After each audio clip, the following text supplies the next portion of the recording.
Bwemba Lord Mayor akalulu ka 2026 nkesonyiwa siddamu kwesimbawo nembeera nga munnange nfuna ku mirembe. Lord Mayor bamuli bubi, Lord Mayor bali mu kumusabula, Lord Mayor bamutabukidde. Tewali kye boogera ku Lord Mayor kirungi. Kiriza tubeere ng'ate tukuwa Frank Gashumba ate era tugenda kubeera nga tukuwa ne full figure bonna nga bali mu kusabula Lord Mayor. Lord Mayor naatera okukaaba wuuwi yaye afande katukuwa obutambi buno Lukwago n'omujjako bwa Mayor afa agenda kubeera ala contract y'obwa Mayor bafa ekigambo ekyo kye beeyita bahonalebo bakyagala kigambo ala ekyo kigambo chairman sebo ne bo waffe bukansala buyita bulodi kansala kambale sipe mu ya blue endala myufu busitama kupitira twin bwesi muza bikokoma mboneka lodi kansala le lodi kansala walo akarwaniya n'emmere yo ku mikolo ne bagamba yo kansala ngamba ne tujogedwa ku nziko nga obusanga kutakaziraga lodi kansala buli lwensanga omuntu lodi kansala nga alwanira omuchere n'ennyama bo banyongere kugumba n'akasavu ako Bogwera mama naye Lukwago mukoza abantu ebintu Lukwago mukoza abantu bannabyabufuzi mukoza abantu ebintu nga musimiddeko abaana bammwe entaana ku nsi ne mu ttaka ng'omwana wajja kutuuka n'okukeera ku makya anonye omuntu gweyabiza anonye omuntu gwafeesinga anonye ofisi omuntu gyagendamu nga tagina lwansonga ki mukoza abantu muwanuzaako entala abantu buli muntu alina kampani wano luno olukazi lw'emukono lwakeranga ku makyanga waba ayagala ssente mwalina katogole yammwe mulina ekibiina kyammwe temwakubirangamu abantu buli mugagga bamufuna omugagga nga mumuwanuuzaako otalumbu abawe ssente naddala nga mugenda mu politics naddala nga mugenda mu bisanja byammwe mwafunanga kampani eza walagi ne mudda ku walagi ne mukuba walagi ne mukuba walagi kampani za walagi ezisinga ne mubba bagagga oli n'akuyita n'akuwa ebibiri n'akuwa ebina n'akuwa ebitaano ezo mwazisitwa zaggwamu ssente mwano mwasiba ku buveera ne mukuba obuveera ne mukuba obuveera naye nga gwe okutokuba nti oyagala Uganda wabula okuba nannyini kampani akuyite akuweeyo ebibiri ebina gw'okiveemu era ye asigale ng'akola wano ne mukuba kampani z'abakadama ezitwala abaana ebweru waliwo na bannabyabufuzi bali bafuula omuze okubanga baagala okufuna pulatifomu y'abakadama babawanewane ku social media ne muyingira pulatifomu z'abakadama abasajja abo batwalanga abaana ebweru kampani ezo ezitwala abaana abaana ffe mukimanyi nti balina wano mirimu temusobola bbawa mirimu ate nammwe temusobola wadde bakozesa ne mutandikanga n'okulinya mugende Saudi Arabia nga mulaba bibi byokka temulalayo birungi nga temufa ku baana balina be bakoledde bazadde baana be bekoledde nakolera bakadde baabwe nga mmwe mwagala kimu kampani ebeetutta abaana ebweru ekuwa ssente gw'osirike ofune kyofuna naye Lukwago mukoza abantu ebintu bye mugenda okwejjusa mu bulamu nga n'abaana bagenda kubyejjusa mugenda kubeerako ebikolimo bye mulikaabira mu mayumba gammwe nga otule ne wansi n'okaba nga maybe Mukama akuyameno ate nsaba Katonda abawangaze mubeerewo mulabe ku bantu bemunyigiriza abantu abatabana byabufuzi mubayingiza mu kategorezi zammwe naddala abagagga mubajjemu ssente gwe that's why Lukwago oluzinze olaba Katonda bakugyeko omukisa Lukwago Allah akwerabidde wasiibira kiggwe nja libadde kulumira gye ofana okusiiba gwe ofana osobola okusiiba that's why Katonda akugyeko omukisa oluzinze kati bakujja bacontract bagibadde ba investors abagagga ab'omu ggwanga kubanga buli kase omulimu gwo gw'olina okukola mulimu ki oli suppose kukola ki olina kuduumira ki tokimanyi nekyakweteeka mpa tokimanyi wajja n'ebigendererwa byampalana waana baganda n'abasiraamu kukatya baganda banno mu ttaka n'abasiraamu wabaala endwadde ez'obwavu ez'effubitizi obutayagaliza effutwa enge byonna obulwadde buluma omuntu omu ojjako era ku makyafu pressures 10 mu bikunta byofe lwa mutima mubi Kampala limu abagagga bangi abalina ebizimbe lwaki weesiba ku amu yekka ow'enkima ate nga musiraamu munno lwaki bwotyo akatongole wamukuya pulesa n'afa bano mulingana kiwi nga abayisi ne mwogera nina abasajja my brother because I'm a woman ate I'm a woman all seasons gwoza gotoyagala kunebaka konna wonjogerako oyagala okunebaka konna tolina busobozi wadde obuŋŋambayo ekigambo kubanga you are rubbish tolina in fact tolina na ssente ekisooka saagala abasajja banaku that's one otosobola facilitation zange because I'm a class kati bonna abanvuma ogenda okweba bannange kasooka n'okwebaza abatukyawa kano ka abatukyawa n'abatuwalana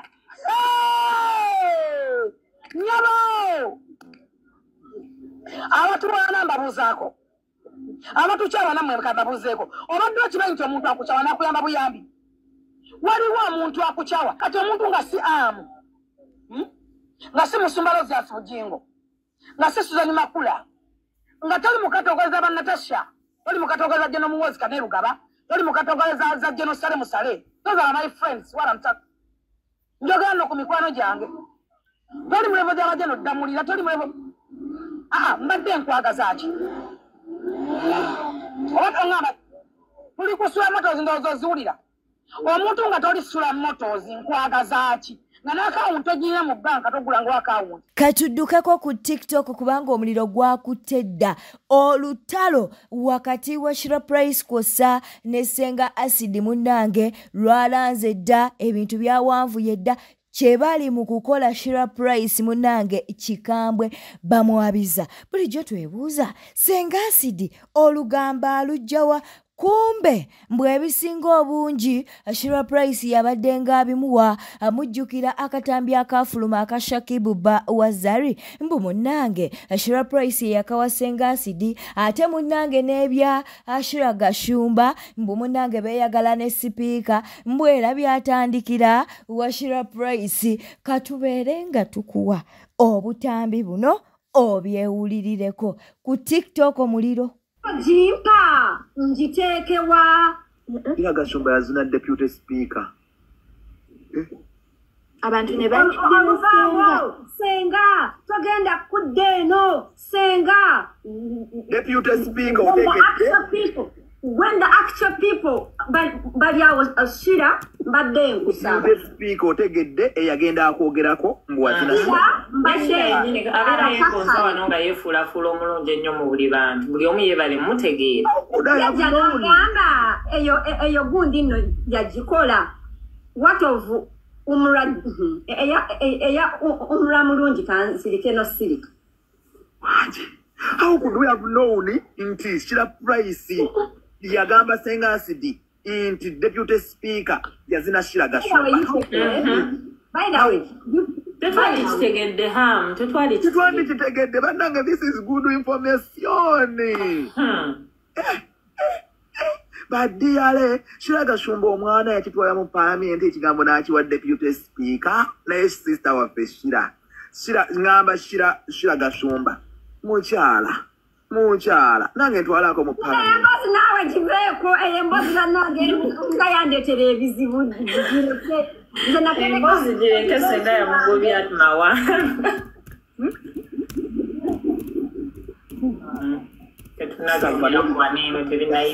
tetunabyogerako Katonda wange Katonda naye bannaye nga mutegedde soosi Katonda wange Kabaka mwanga omwaka guno tegubadde mwangu ompujje wujjeko mu kakatebe Tira wakeleza olubozi lwa esiflifu and Taira walunkeza ku match and sometimes those girls work with you kusanyuka TV walunkeza ku match Senga yakuzuukusa tojjukira yakujja ne mutulo ku match akuwa olugambo abagambo alimba continue bagamba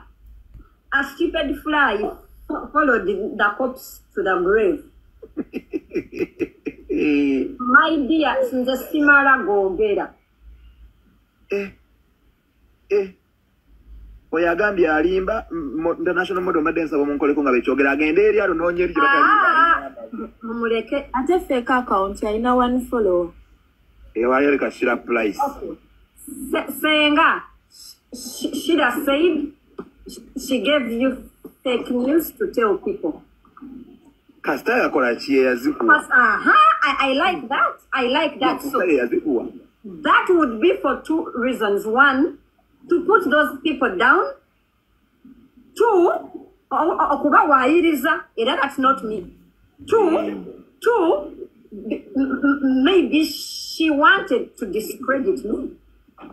Lugambo lufu Sengasidi teyakuwa na lugambo lufu agamba lugambo lufu naye weluva lutuufu olwogerako ng'abantu babyogerako so lufu lugambo lufu yakuwa senga olwaleero lwentegedde nti Shira Price tebamweyalira ne bamwebikka nga bw'atera okugamba mukwano si muntu n'ekyokulala olumala okuwa info bwetyo oluvaawo ng'agenda agamba abantu mbu osala omugambo webale olaba Shira yakakola vidiyo ngezo Sengasidi muwaata omugambo naye Deputy Speaker yagambye ogenda mulaba Kimafia really Shira kakanga yakugamba Dear Deputy Speaker tata otegedde sosi ewa Sengasidi eyagenda ngekulala Shira wefuula nnyo nti oli mukwano gwa Shakira oli mukwano gwe obeere n'omwogerako omugeya senga tuweeyo kamu ng'ageya Shakibu ngendako mazima ate oyo mwana nga ayenda owulira Shira yajinkeza mu ssaawa emu eze Canada ejo bannange yakeera era yenze yasooka ogikukola ki ogipostinga but Shakib is your friend wajinkeza ku ssaawa ejo nga Shira yagikuwa ejo tonda wange bannange how would I have nga buli kantu akaguddeko kuzalibwa oti odduka okampenka maada guno nakalufuna luteekeyo wangamba Julio wa posha alina sirimu era nogamba yeyisenga era no Shakiba kimanyi Julio alina sirimu gwe maada gwe tulabwe nkulaba ne posha nyenye omutwe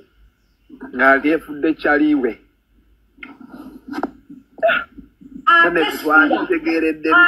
Shira tebakuli olaba mbuno bakutenda mbuno ogende Tanzania nologa abantu dia trying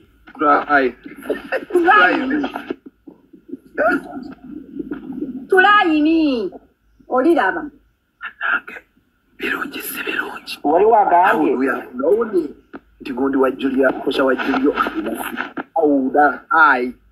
a poor child how would I have known nti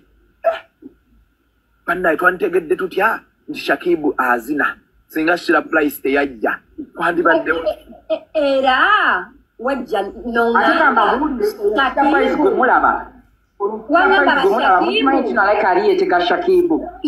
yaga tayagala zali wajja nongamba Shakibu tazina yekka babira mukabasatu Shira wajja nongamba Shakibu tasobola kuzina mukazi mutuusa ku ntiko azina yekka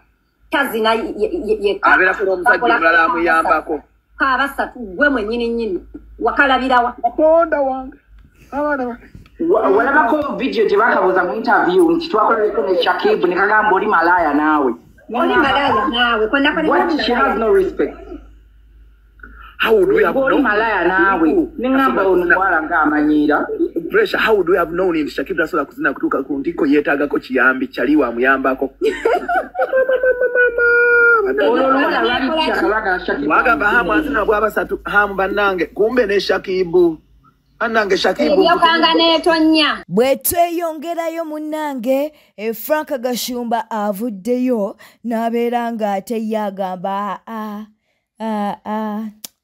ebya Bobi Wine okuba nti no yakyazibwa ku NBS tewali kyamaanyi kye yayogera si byaffe katukuwe Frank Gashumba yogerera wa ino interview ye namaye ku NBS ye interview it was the flop of the year era ndoza kiva bagimuwadde ku Fuluzide. He demonstrated the highest level of emptiness in him. Ninga abantu bagitenda.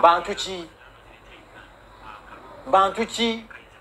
endaba ekikere gye kiraba mu ensi yanjawulo nnyo n'empungu. Ekikere kiraba we kiri empungu eraba the entire world. Bantu baani ekisooka yanywedde enjaga etenkanika yadde yazisazeeko Gwadi chomulaba ngagenda agira bwati.